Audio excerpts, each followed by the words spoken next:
Bonjour les amis, aujourd'hui je vais essayer de répondre à quelques questions simples que vous vous posez, vous mes abonnés ou vous les lecteurs de mes livres, sur certains points où j'ai pas été très précis. Le premier point le plus nombreux c'est Guy, tu parles qu'il faut prendre les nutriments en mangeant. Non, il ne faut pas prendre tous les nutriments en mangeant. Je dis, il y a une liste le matin, le midi, le soir, et comme on mange qu'une fois par jour, bien sûr, on ne peut pas tous les prendre en mangeant. Alors, ce que je peux vous dire, c'est qu'il y a des nutriments, et c'est marqué, qui sont sur la boîte et sur mes documents, qui sont liposolubles. Ça veut dire que pour qu'ils soient absorbés correctement, il faut absorber de la graisse.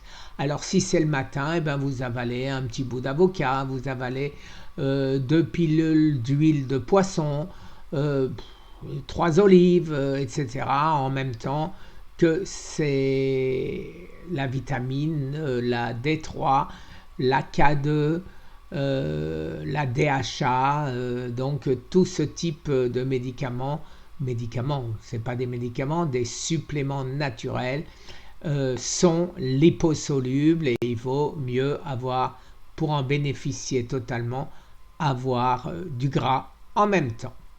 Alors maintenant, je vais vous parler d'une controverse sur l'équilibre acido-basique. Cancer, faut-il acidifier ou alcaliniser? Alors, il faut savoir de quoi on parle, parce que on ne peut pas alcaliniser son sang, puisque son sang, il a un pH extrêmement précis, entre 7,34 et 7,40, quelque chose comme ça, et on ne peut pas y toucher. Si on essaye d'y toucher, et si on réussit à y toucher, c'est la mort. Donc, il vaut mieux ne pas toucher.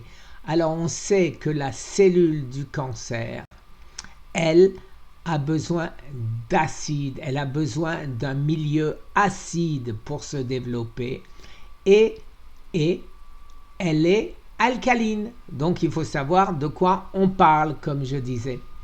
Alors maintenant les amis, voyons un peu ça de plus près. Je descends par exemple dans le jeûne. Voilà le jeûne, je vous mettrai bien sûr comme d'habitude cet article. Le jeûne permet donc bien de lutter contre le cancer. Ça on le sait, l'autophagie. Acidifie le sang, diraient les partisans de l'acidification. Parce qu'il alcalinise le terrain, diraient les partisans de l'alcalinisation. Donc il faut savoir de quoi on parle, n'est-ce pas? Alors voilà, une nouvelle stratégie pour affamer les tumeurs, mais cette stratégie que notre ami Fred m'a envoyée date de 2018. Alors effectivement, personnellement, je n'ai pas vu de suite favorable à cette stratégie. Alors, qui Otto Heinrich Warburg, c'était en 1931 le prix Nobel qui a compris comment fonctionne le cancer, il a compris le rôle des mitochondries, il a compris l'intérêt de supprimer les sucres, et aujourd'hui certains le contestent.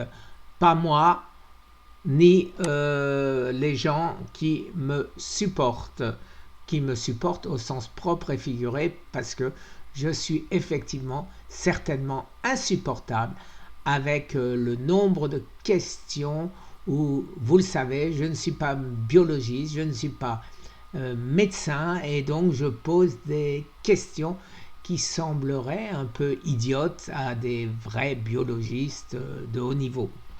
Alors la mitochondrie, production d'énergie, je vous mets cet article. Alors l'autophagie. Alors c'est la déplétion de l'acétyl-CoA qui déclenche l'autophagie dans les cellules. Je vais vous mettre l'article. Donc, alors je dis en français, Les techniques d'autophagie telles que restriction calorique, glucidique, jeûne, régime keto n'induisent pas d'autophagie dans les cellules tumorales car celles-ci peuvent toujours produire leur acétyl-CoA mitochondrial à partir des cétones, des corps cétoniques. Pour induire l'autophagie tumorale, il faut bloquer les sources d'acétyl-CoA avec une combinaison stratégique d'inhibiteurs ad hoc. Donc c'est quoi les amis? C'est nos 5 essentiels et c'est la stratégie Scott, bloquer l'enzyme Scott. Alors voilà une preuve, c'est le pimoside. Vous savez que le pimoside c'est un médicament pour les fous qui inhibe Scott et les fous n'ont pas de cancer. Les fous internés qui prennent du pimoside bien évidemment.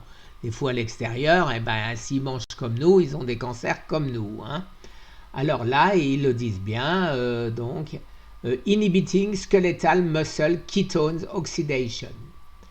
Alors, j'ai l'article de Maurice Israël.